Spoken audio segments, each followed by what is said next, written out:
Good morning students. प्रज्ञा विद्यालय की तरफ से ऑनलाइन क्लासेस में आपका स्वागत है। आज हम 8th क्लास का सामाजिक विज्ञान का 17 का जो लेक्चर है वो करेंगे। हम कर रहे हैं सामाजिक एवं राजनीतिक जीवन, इसका लेसन फर्स्ट, भारतीय संविधान। पिछले लेक्चर में भी हमने इस भारतीय संविधान को ही डिफाइन किया है। पिछले लेक्चर में हमने किया था कि भारतीय संविधान है उसको संविधान सभा के 300 सदस्यों ने मिलकर भारत एक जो अच्छा दस्तावेज है वो तैयार किया था। और जो भारतीय संविधान है उसके जो लक्षण हैं, जैसे संघवाद है, शक्तियों का बंटवारा है, धर्मनिरपेक्षता है, मौलिक अधिकार है, ये हमने पढ़े थे। आज हम कर रहे हैं भारतीय संविधान के जो लक्षण हैं इनका वर्णन। सबसे जो पहला लक्षण है भारतीय संविधान का वो क्या है? संघवाद। कि संघवाद है क्या? संघवाद हम किसे कहेंगे? संघवाद का अर्थ है देश में एक से ज्यादा राज्य स्तर की सरकारों का होना। क्या अर्थ है संघवाद का? कि देश में एक से ज्यादा, अगर देश में एक से ज्यादा राज्य स्तर की सरकारें हैं तो उसे हम क्या कहते हैं? संघवाद। हमारे देश में राज्य स्तर पर भी सरकारें हैं और केंद्र स्तर पर भी, यानी कि राज्य स्तर पर भी सरकारें हैं, केंद्र स्तर पर भी सरकारें हैं, और पंचायती राज व्यवस्था है वो भी है। अतः भारत में इतने सारे समुदायों की उपस्थिति का सीधा मतलब यह था कि यहाँ शासन की एक ऐसी व्यवस्था विकसित करनी होगी जिसमें राजधानी दिल्ली में बैठे मुट्ठी भर लोग ही पूरे देश के फैसले न लेने लगे। इसलिए प्रांतीय स्तर पर भी सरकार की व्यवस्था की गई ताकि इलाकों के हिसाब से अपने फैसले भी लिए जा सकें। कि भारत में इतने सारे समुदाय थे तो इसका अर्थ यही था कि शासन की व्यवस्था ऐसी हो कि प्रांतीय स्तर पे अलग हो, केंद्रीय स्तर पे अलग हो, पंचायती स्तर पे अलग हो। ऐसा न हो कि दिल्ली में बैठे हुए, भारत की जो राजधानी दिल्ली में बैठे हुए कुछ लोग ही पूरे जो देश है उसके फैसले लेने लगे। भारत के सभी राज्यों को कुछ मुद्दों पर फैसले लेने का स्वायत्त अधिकार है। स्वायत्त यानी कि अपना स्वयं का। राष्ट्रीय महत्व के सवालों पर भी सभी राज्यों को केंद्र सरकार द्वारा बनाए गए कानूनों को मानना पड़ता है। कार्य क्षेत्र की स्पष्टता के लिए संविधान में कुछ सूचियां भी दी गई हैं जिनमें बताया गया है कि कौन से स्तर की सरकार किन मुद्दों पर कानून बना सकती है। इसके साथ संविधान यह भी तय करता है कि प्रत्येक स्तर की सरकार अपने कार्य के लिए पैसे का इंतजाम कहां से कर सकती है। यानी कि संविधान में यह भी बताया जा सकता है कि किन किन मुद्दों पर कानून बना सकती है और जो पैसा है उसका इंतजाम कहां से करती है। संघवाद के अंतर्गत राज्य केवल केंद्रीय सरकार के प्रतिनिधि नहीं होते, उन्हें भी संविधान से ही ताकत और अधिकार मिलते हैं।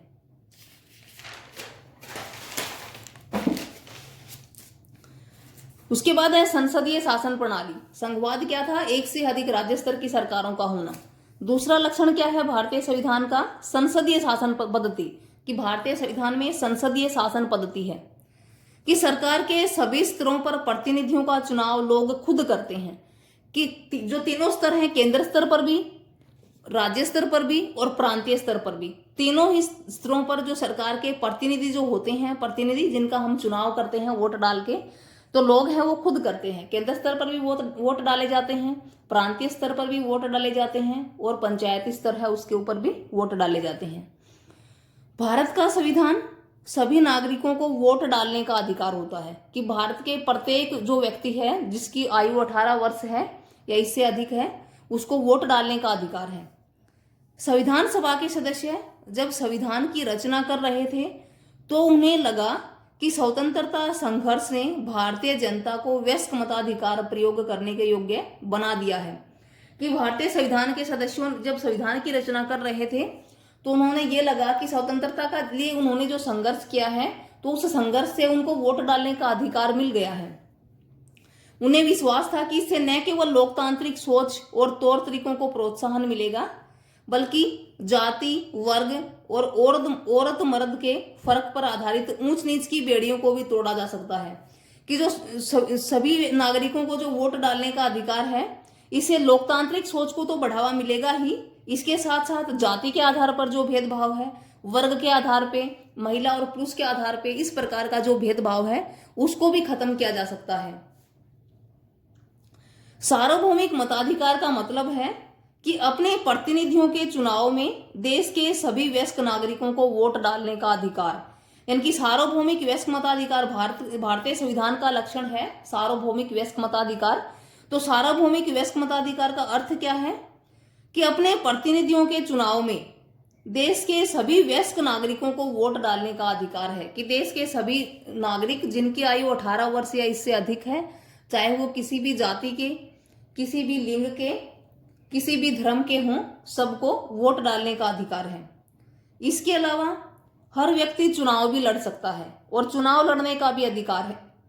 उसकी सामाजिक पृष्ठभूमि कैसी भी हो, यानी कि उसका जो सामाजिक जो पृष्ठभूमि है कैसी भी हो, किसी भी धर्म को मानने वाला हो, किसी भी जाति का हो, ये प्रतिनिधि जनता के प्रति जवाबदेह होते हैं। उसके बाद जो अगला लक्षण है शक्तियों का बंटवारा, कि संविधान में जो शक्तियों का बंटवारा है वो संविधान अलग अलग है। संविधान के अनुसार सरकार के 3 अंग हैं। कौन कौन से? विधायिका, कार्यपालिका और न्यायपालिका। और 3 अंगों को अलग अलग जो शक्तियां हैं वो दी गई हैं। सबसे पहले है विधायिका। इनकी संविधान की सरकार के 3 अंग कौन कौन से हैं? विधायिका, कार्यपालिका और न्यायपालिका। विधायिका किसे कहेंगे कि इसमें हमारे निर्वाचित प्रतिनिधि होते हैं। निर्वाचित कौन से होते हैं? निर्वाचित का अर्थ क्या होता है? जिनका हम चुनाव करते हैं वोट डाल के। तो विधायिका इनकी इसमें वो प्रतिनिधि होते हैं जिनका हम वोट डाल के चुनाव करते हैं, निर्वाचित चुने हुए प्रतिनिधि होते हैं। उसके बाद है कार्यपालिका। कार्यपालिका हम किसे कहेंगे? कार्यपालिका ऐसे लोगों का समूह है जो कानूनों को लागू करने और शासन चलाने का काम देखते हैं। कार्यपालिका, कार्यपालिका का क्या काम होगा? कानूनों को लागू करना, कानूनों को पास करना और शासन चलाना, ये सब काम किसका होगा? ये कार्यपालिका का होगा। उसके बाद है न्यायपालिका। न्यायालयों की व्यवस्था को न्यायपालिका कहते हैं। जितनी भी जो अदालतें हैं इनकी जो व्यवस्था है, न्याय का जो कार्य है वो कौन करता है? वो न्यायपालिका करती है। तो इनकी सरकार के 3 अंग कौन कौन से हुए? विधायिका, कार्यपालिका और न्यायपालिका। विधायिका क्या है? जिसमें निर्वाचित प्रतिनिधि होते हैं, हमारे द्वारा निर्वाचित प्रतिनिधि। कार्यपालिका कौन सी है?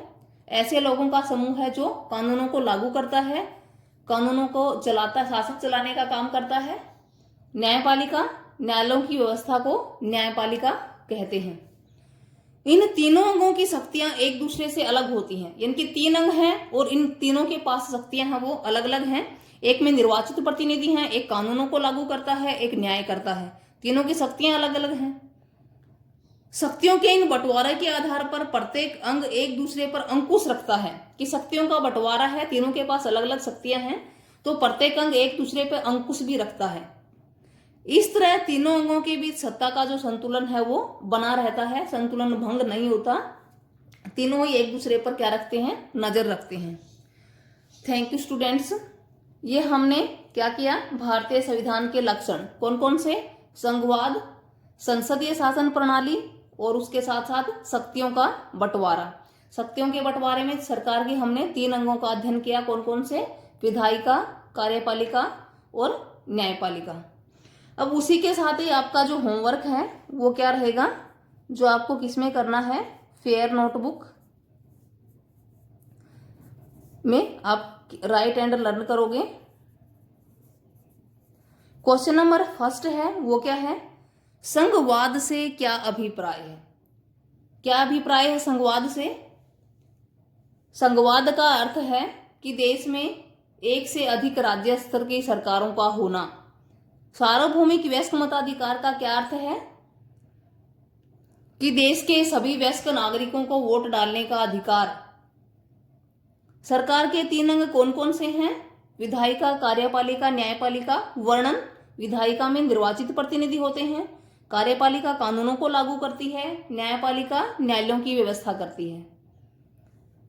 अगला क्वेश्चन क्या है? अगर निर्वाचित प्रतिनिधियों की शक्ति पर अंकुश न होता तो क्या होता? कि अगर हम जो चुने हुए प्रतिनिधि हैं, जिन प्रतिनिधियों का हम चुनाव करते हैं, अगर उनकी शक्तियों पर कोई अंकुश नहीं होगा, कोई प्रतिबंध नहीं होगा तो क्या होगा? ये आपका एनसीईआरटी अभ्यास का क्वेश्चन 2 है। अभ्यास का 2 क्वेश्चन है ये, कि अगर निर्वाचित प्रतिनिधियों की शक्तियों पर अंकुश न होता तो वे सत्ता का इस्तेमाल मनमाने ढंग से करते। कि अगर हम चुने हुए हमारे जो प्रतिनिधि चुनते हैं उनके ऊपर अगर कोई बंदिश न होती, कोई कानूनों को मानना न होता, कोई अंकुश न होता, तो वो क्या करते, उनके पास जो सत्ता है उसका इस्तेमाल है वो मनमाने ढंग से करते, अपने अनुसार करते, जिससे लोगों के हितों और अधिकारों का दुरुपयोग होता। लोगों के अधिकारों का दुरुपयोग करते, अपने मनमाने ढंग से सत्ता निरंकुश शासन करते। Thank you students. ये 4 क्वेश्चंस आप फेयर नोटबुक में राइट एंड लर्न करोगे।